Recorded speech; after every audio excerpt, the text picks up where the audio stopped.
Bonjour tout le monde, j'espère que vous allez bien. Bienvenue dans cette nouvelle vidéo dans laquelle nous allons voir la formation et les utilisations du plus que parfait. Vous êtes prêts? C'est parti! Avant de commencer notre leçon, savez-vous ce qui est le plus que parfait? Et quand l'utiliser?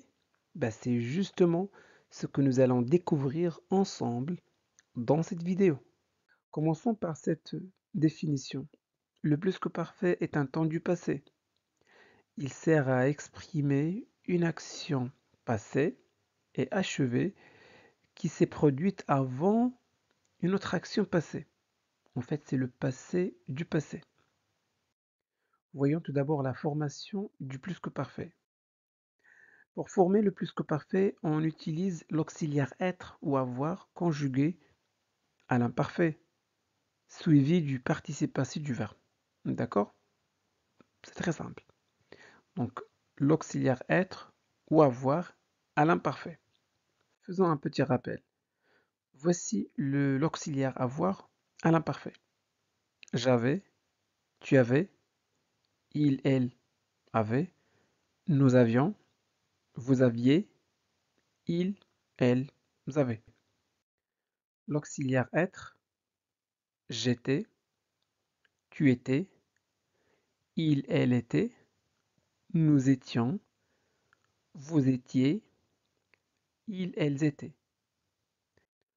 Prenons quelques exemples, conjuguant le verbe pouvoir au plus que parfait.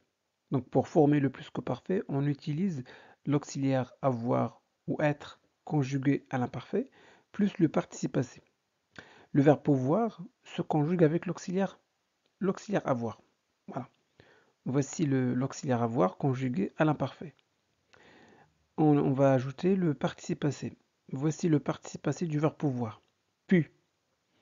Voilà, donc j'avais pu, tu avais pu, il, elle avait pu, nous avions pu, vous aviez pu, ils, elles avaient pu. Voici un deuxième verbe, le verbe prendre.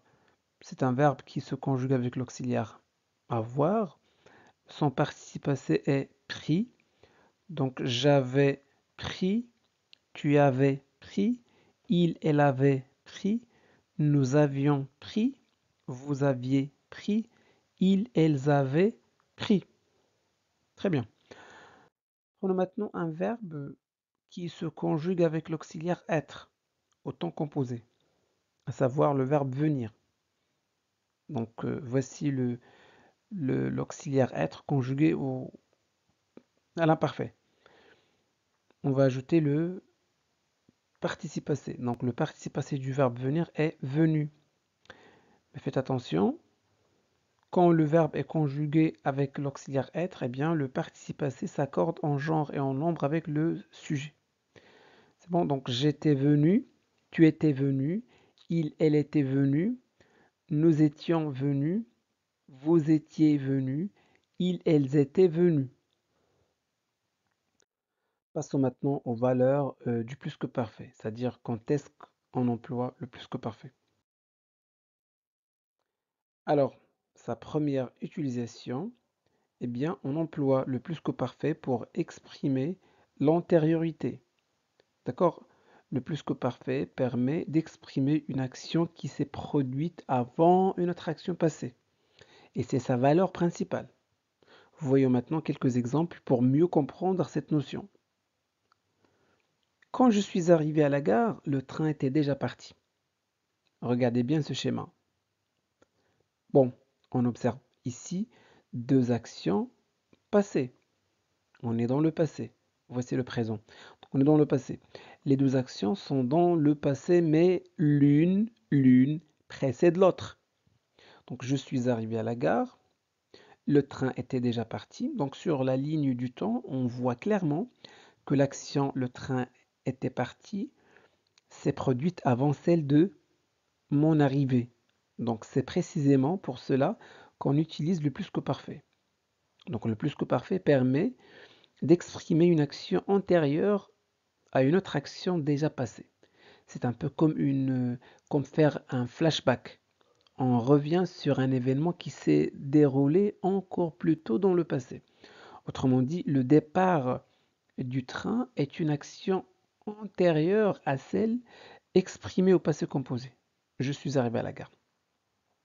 Le plus que parfait, c'est donc tout simplement le passé du passé. Gardez ça à la tête. Gardez ça à la tête. Le plus que parfait est le passé du passé. Très bien. Prenons un deuxième exemple. Elle avait déjà fini ses devoirs quand sa mère est rentrée. Analysons cette phrase. Alors, dans cette phrase, on a deux actions qui se sont déroulées dans le passé. L'action elle avait déjà fini ses devoirs s'est produite avant celle de sa mère est rentrée. Et c'est exactement pour cela qu'on emploie le plus que parfait. Donc le plus que parfait permet de marquer l'antériorité, c'est-à-dire qu'une action est antérieure à une autre action. C'est bon? Donc l'action, elle est rentrée, est au passé, mais elle avait fini ses devoirs, c'est passé encore avant ça. Le plus que parfait, c'est un peu comme une machine à remonter le temps dans une histoire. On est déjà dans le passé avec sa mère rentrée, mais le plus que parfait nous fait revenir encore plus loin à un événement antérieur. C'est bon? Parfait. Deuxième utilisation, on emploie le plus que parfait pour exprimer un regret, un reproche ou une hypothèse irréalisable dans le passé. Dans ce cas, on utilise le plus que parfait pour exprimer quelque chose qu'on aurait voulu faire ou au contraire qu'on aurait préféré ne pas faire. Bref, on parle d'une action passée qu'on regrette. Prenons maintenant un exemple très courant dans la vie quotidienne. Si j'avais su, je ne t'aurais pas menti. Donc j'avais su, c'est du plus que parfait. Je ne t'aurais pas menti, c'est du conditionnel passé. Cette phrase exprime un regret, une action qu'on n'a pas faite correctement dans le passé et qu'on aurait voulu faire autrement. On imagine une situation différente qui n'a pas eu lieu. Donc le plus que parfait ici, j'avais su, indique une condition passée non réalisée. Le conditionnel passé, je ne t'aurais pas menti, montre la conséquence qui aurait pu se produire si la condition avait été remplie, mais ce n'est pas le cas. Ce genre de phrase fonctionne comme une hypothèse sur le passé. C'est comme dire malheureusement, je ne savais pas, donc je t'ai menti. Et maintenant, je le regrette. Prenons un deuxième exemple. Si j'avais étudié davantage, j'aurais réussi l'examen. Donc si j'avais étudié, bah, c'est le plus que parfait. J'aurais réussi, c'est le conditionnel passé. Ici, on exprime un regret.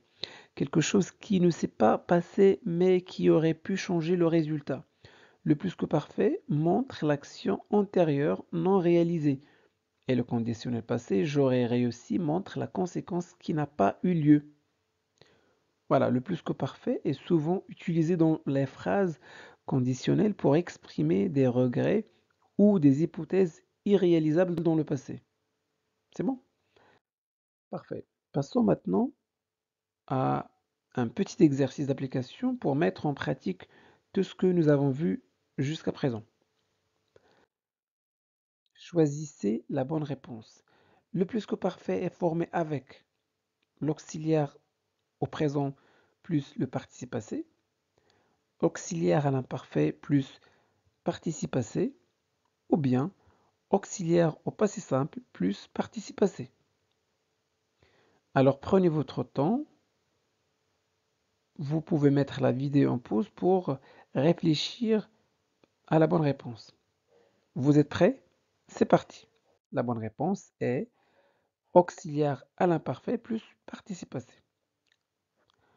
Deuxième question. Choisissez la bonne réponse.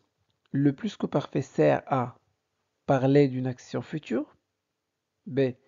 Parler d'une action antérieure à une autre action passée.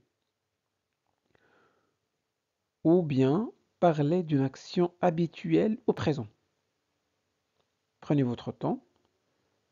Vous êtes prêts? Bravo. La bonne réponse est le plus que parfait sert à parler d'une action antérieure à une autre action passée. Donc le plus que parfait, c'est le passé du passé. Troisième question, complétez si j'avais eu, j'ai, le temps, je serais venu. Vous êtes prêts? C'est parti. La bonne réponse, si j'avais eu le temps, je serais venu. Quatrième question, complétez si nous étions, nous avions été ou nous avons été plus prudents, nous n'aurions pas eu d'accident. Vous êtes prêts? Vous avez la bonne réponse? Parfait. La bonne réponse est si nous avions été plus prudents, nous n'aurions pas eu d'accident. Donc cette phrase exprime un regret ou une hypothèse irréalisable dans le passé. Très bien. Donc voilà pour aujourd'hui. J'espère que cette vidéo vous a plu. Si c'est le cas, faites-le savoir en laissant un petit j'aime. Vous pouvez partager cette vidéo avec vos amis pour les aider à progresser en français. Et n'oubliez surtout pas de vous abonner à notre chaîne Classe de français pour ne pas manquer nos prochaines vidéos. Merci de votre confiance. Au revoir.